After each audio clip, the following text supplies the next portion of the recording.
나이가 들수록 세븐업을 잘 마셔야 한다고 합니다. 첫째는 클린업입니다. 나이가 들수록 몸과 환경을 모두 깨끗이 한다고 하는 의미이지요. 두 번째는 드레스업입니다. 언제나 용모를 단정히 하고 구질구질하다는 소리를 듣지 않도록 해야 한다고 하는 의미입니다. 세 번째는 셧업입니다.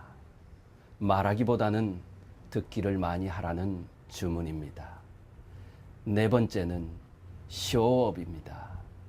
회의나 경조사 그런 모임에 부지런히 참석하라고 하는 것입니다.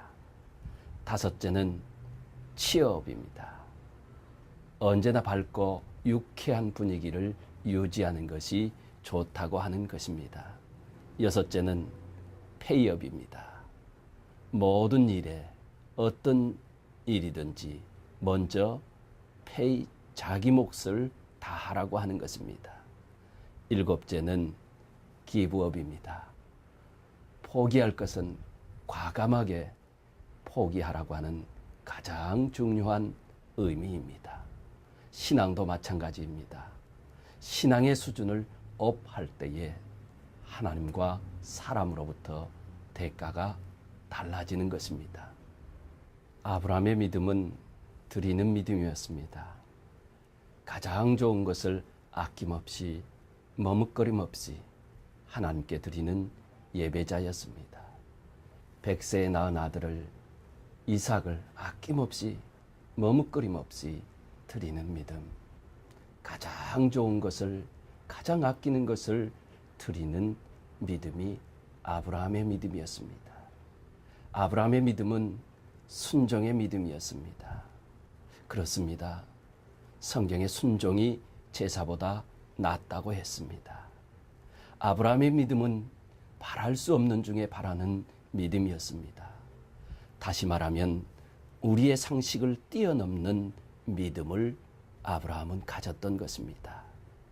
아브라함의 믿음은 약속을 의심치 않고 믿는 믿음이었습니다. 아브라함은 고지고대로 믿었습니다. 전혀 의심하지 않고 변함없이 믿는 믿음.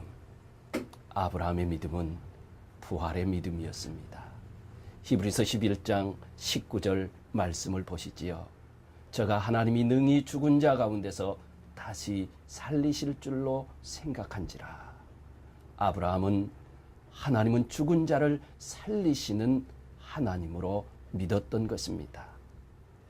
어떤 아버지가 어린 아들을 데리고 사막을 여행하고 있었습니다. 사막은 너무 뜨거웠고 준비해간 물은 거의 다 떨어지고 말았습니다. 아들은 지쳐 쓰러지고 또 넘어지고 기듯이 가고 있었습니다. 아버지는 아들을 격려하면서 조금만 참자고 곧 마을이 나올 것이라고 격려했습니다. 얼마나 걷다 보니 사막길에 무덤이 나타났습니다. 무덤을 보자 아들은 주저앉으며 아빠, 틀림없이 저 무덤은 우리처럼 물이 다 떨어져서 이 사막에서 죽은 사람들의 무덤일 거예요 라고 말하는 것입니다. 이때 아빠는 빙그레 웃으시면서 아들아, 염려 말아라. 무덤이 보인다는 것은 사람이 사는 마을에 가까이 왔다고 하는 증거란다고 하면서 아들을 일으켜 세웠습니다. 그리고 얼마 안 가서 아들은 마을에 도착할 수가 있었습니다. 동일한 무덤이 아들에게는 절망이지만 아버지에게는 희망이었음을 잊지 말아야 하는 것입니다. 사라의 믿음도 부활의 믿음이었습니다. 사라가 나이가 들고 비록 자신은 단산하였지만은 천지를 창조하시고 무에서 유를 창조하신 하나님은 능히 자신의 태에 죽은 것 같은 것을 새롭게 열어주실 것으로 하나님은 그 하나님을 믿었던 것입니다. 마태복음 19장 26절에 사람으로는 할 수 없으되 하나님으로서는 다 할 수 있느니라. 마가복음 9장 23절에는 말씀합니다. 예수께서 이르시되 할 수 있거더니 무슨 말이냐. 믿는 자에게는 능치 못할 일이 없느니라. 사랑하는 성도 여러분, 할 수 있거더니 무슨 말이냐. 믿는 자에게는 능치 못할 일이 없느니라. 고대 세계에서는 여인에게 잉태의 희망이 없다는 것은 곧 절망이었습니다. 본문 11절에 보면 사라는 나이 늙어 단산하게 되었다고 기록하고 있습니다. 더 이상 잉태의 희망이 사라졌다는 말입니다. 그러나 이 여인은 믿음으로 이 절망을 희망으로 바꾸었습니다. 문제는 우리의 믿음입니다. 믿음으로 하나님을 의지하면서 나아갈 수 있기를 주님의 이름으로 축원을 드립니다. 눈앞에 절망의 산이 가로막고 있습니까? 믿음으로 희망의 터널을 뚫을 수 있기를 주님의 이름으로 축원을 드립니다. 믿음으로 오늘의 어려운 모든 역경을 내일의 광명으로 바꾸어 놓아야 하실 분이 바로 여러분입니다. 사라는 믿음으로 절망을 소망으로 바꾸었습니다. 그렇습니다. 사라의 믿음은 부활 신앙을 믿는 믿음이었습니다. 특별히 오늘은 아브라함, 사라에 이어서 이삭의 믿음을 함께 생각해 보고자 합니다. 이삭은 어떤 믿음이었을까요? 아브라함과 사라 사이에 낳은 아들 이삭은 어떤 믿음이었을까요? 이삭의 믿음은 이웃과 화평을 만드는 믿음이었습니다. 창세기 26장에 보면 이삭은 흉년의 때에 가나안을 떠나지 않고 하나님이 지시한 곳으로 갑니다. 그곳에서 농사가 잘 되고 가축이 크게 불어났습니다. 그러자 이것을 시기한 블레셋 사람들이 모든 재산의 근원이 되는 우물을 막아버렸습니다. 그리고 이삭에게 그곳을 떠나라고 요구하는 것입니다. 이삭은 할 수 없이 그곳을 떠나 그랄 골짜기라고 하는 곳에 가서 장막을 쳤고 거기서 다시 우물을 팝니다. 그런데 또 거기서도 그랄 사람들과 충돌이 생겨서 부엘세바라고 하는 곳으로 옮겨가게 됩니다. 이삭은 움켜쥐고 기득권을 주장하고 안주하기를 원하지 않았습니다. 이삭은 모든 사람과 더불어 화평하기를 원했습니다. 그것이 하나님의 마음 아닙니까? 믿는 자의 기름을 알아야 할 것입니다. 이삭은 당시 사람들과 평화를 위해서는 어떤 경우에도 싸우지 않았습니다. 모든 것에서 양보하는 모습으로 평화를 만들었던 것입니다. 이삭은 바로 이것이 이삭의 삶이고 이것이 이삭의 행동이고 이삭의 인격이며 이삭의 귀한 믿음의 모습이라는 것을 보여주고 있는 것입니다. 이삭의 이런 마음과 이런 믿음, 이런 모습을 사람들이 모를 리가 없지 않습니까? 그래서 여기 블레셋의 아말렉이 그를 찾아옵니다. 블레셋의 아말렉은 이삭의 행동을 보고 그 삶을 보면서 하나님이 함께하고 있음을 보았다고 고백합니다. 그리고 이삭이야말로 하나님을 믿는 사람으로 여호와께 복을 받은 자인 것을 인정해 주었습니다. 이처럼 이삭은 모든 사람들과 더불어 화평을 이루면서 살았던 사람입니다. 믿음은 곧 화평입니다. 믿음이 역사하는 곳에는 언제나 평화가 임합니다. 싸움이 있어도 화해를 만들어냅니다. 그래서 주님은 이렇게 말씀하셨습니다. 화평케 하는 자는 복이 있나니 저희가 하나님의 아들이라 일컬음을 받을 것이며, 화평케 하고 평화를 만들고 그것을 지키려고 할 때 비로소 우리는 하나님의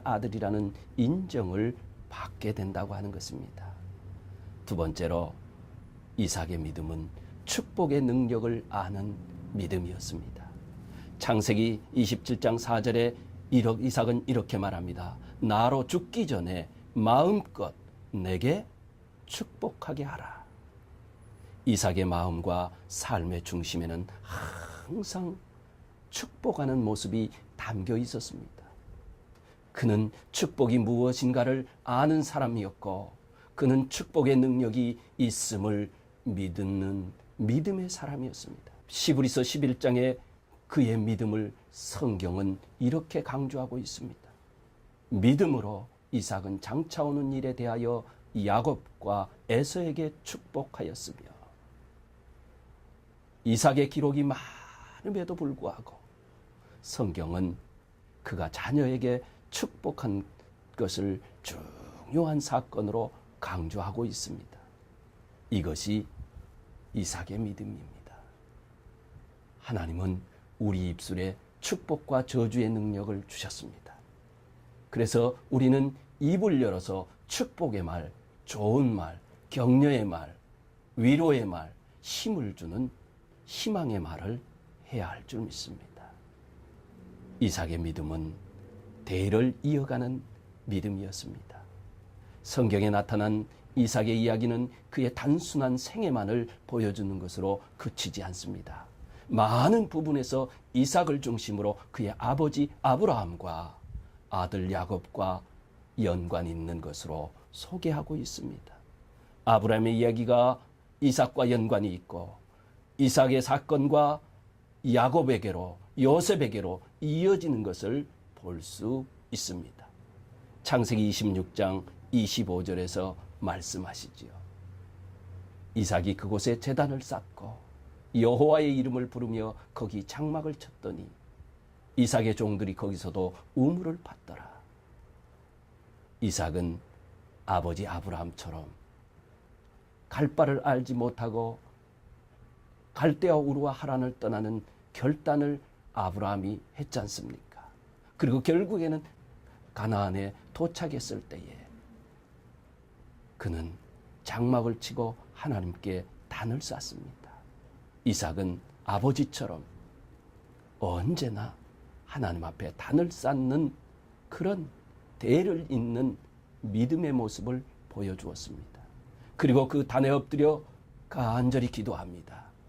이것을 그대로 아버지 아브라함 그 모습을 보고 자란 이삭이 그대로 자신의 삶 속에서 이어갑니다. 참으로 중요한 모습입니다. 하나님 중심, 예배 중심, 경건 중심으로 살겠다고 하는 다짐 아닙니까? 이런 모습이 아브라함과 이삭, 이삭과 야곱, 야곱과 요셉 계속 이어지는 것입니다. 이삭의 믿음은 바로 대를 이어가는 믿음이었습니다. 무엇보다도 이삭의 모습 속에서는 순종의 모습이 대를 이어갑니다. 아브라함의 믿음에서 순종이 가장 돋보이는 믿음이었지 않습니까? 특히 그의 아들 이삭을 바치라는 하나님의 시험을 받을 때에 아브라함은 지체하지 않고 순종합니다. 결국 아브라함은 믿음으로 순종을 통해서 하나님의 인정을 받았고 순종을 통해서 큰 복을 받는 사람인 것을 알 수가 있습니다. 아브라함의 전폭적인 순종이 아들에게로 그대로 이어지는 것을 우리는 성경을 통해서 볼 수가 있습니다. 아브라함이 이삭을 바칠 때에 이삭의 나이는 건장하고 왕성한 힘을 가진 청년이었습니다. 아브라함은 100세가 넘은 노인이었습니다. 그런 아버지가 자기를 향해서 몸을 묶고 죽이려고 칼을 겨눌 때에 이삭은 꼼짝도 하지 않았습니다. 죽음이라고는 고통과 두려움이 엄습해 올 때 누구라도 발버둥치고 저항할 수 있는 사람임에도 불구하고 그는 꼼짝하지 않습니다. 아버지가 미쳤다고 노망이 들었다고 환자 취급하며 빠져나갈 수도 있습니다. 힘으로도 얼마든지 밀치고 뛰쳐나갈 수도 있습니다. 그럼에도 불구하고 아들 이삭은 아버지가 하나님께 순종하듯 아버지에게 순종합니다. 할아버지의 믿음이 아버지에게로, 아들에게도 이어가야 합니다. 할머니의 믿음이 어머니에게로, 딸에게로 이어가야 합니다. 아버지가 섬기던 하나님, 아들도 신실하게 섬기는 믿음으로 잘 이어가야 합니다. 어머니가 읽던 성경책, 딸도 그 성경책을 열심히 읽어야 합니다. 부모가 기도하는 신앙의 모습, 자녀들도 이어가야 합니다. 아버지가 받은 직분, 아들도 이어받아야 되고, 어머니가 섬기던 봉사, 이제 딸들도 그 섬김의 삶을 이어가야 합니다. 부모가 섬기던 교회, 이제 자녀들도 대를 이어서 이 교회를 사랑하고 이 교회를 섬기고 그 자리를 지키고 신실하게 대를 이어가야 합니다. 신앙이 유산으로 내려가야 한다고 하는 것입니다. 사랑하는 성도 여러분, 이삭의 믿음은 이웃과 화평을 이루는 믿음이었습니다. 축복의 능력을 아는 믿음, 그리고 대가를 아는 믿음.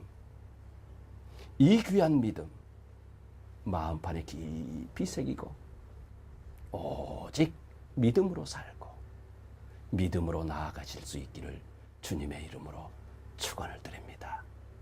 감사합니다.